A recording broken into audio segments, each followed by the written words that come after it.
Hello and welcome back to First Chronicles. Today we're in chapters 5 and 6, where the chronicler continues their great genealogy of ancient Israel, specifically looking at Reuben, Gad, the half-tribe of Manasseh, and Levi. There's a couple of important things to notice in these chapters.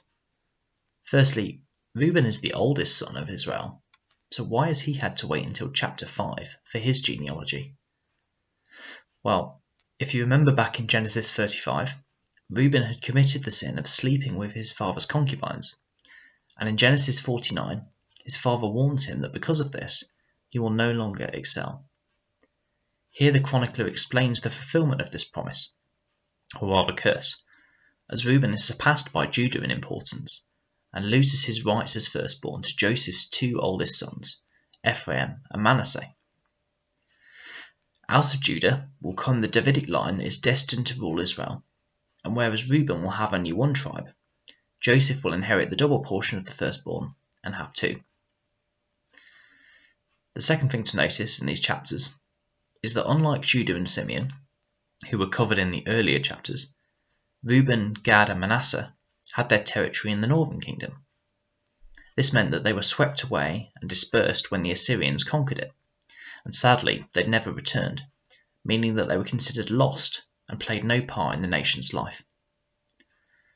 So that begs the question, why does the chronicler think it's so important to preserve their genealogies, especially given that they're writing to the people who've returned to Judah from their own exile in Babylon?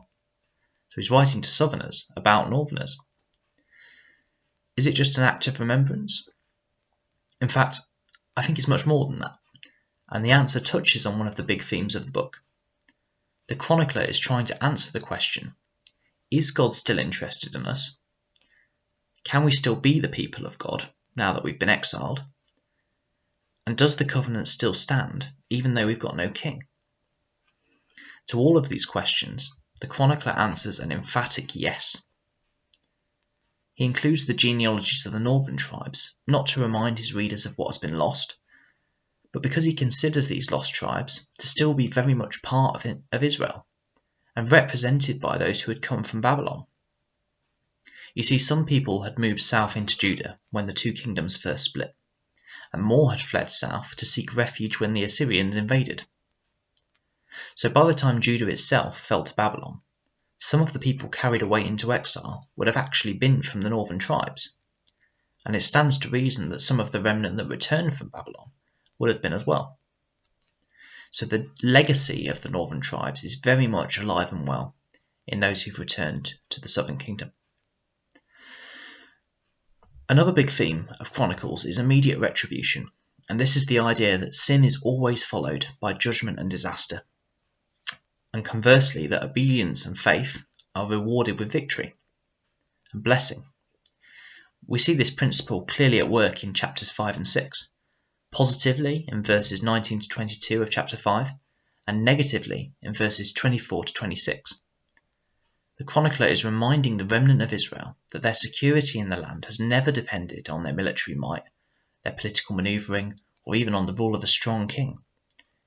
It has only ever been about whether they were faithful to the covenant or not. And their continuous idolatry has resulted in the fall of the monarchy, the loss of their land, and their subjection to foreign powers. So given all of this, how can the covenant and all of God's promises still stand? That's the question the exiles are asking. Well, partly because of the steadfast love of God, but also because the temple has been rebuilt and is in use once again. This is why the genealogy of Levi, the tribe of the priests, is given such prominence, taking up the whole of chapter 6. The chronicler wants to remind the returned exiles of the way the Levites were chosen from amongst them to minister before the Lord, living in the towns they were given. Through the restoration of musical worship and sacrifices at the temple in Jerusalem, the exiles were encouraged to think of themselves as once again participating in their calling to be the people of God. The Lord's promises had not failed, and there was hope still for Israel.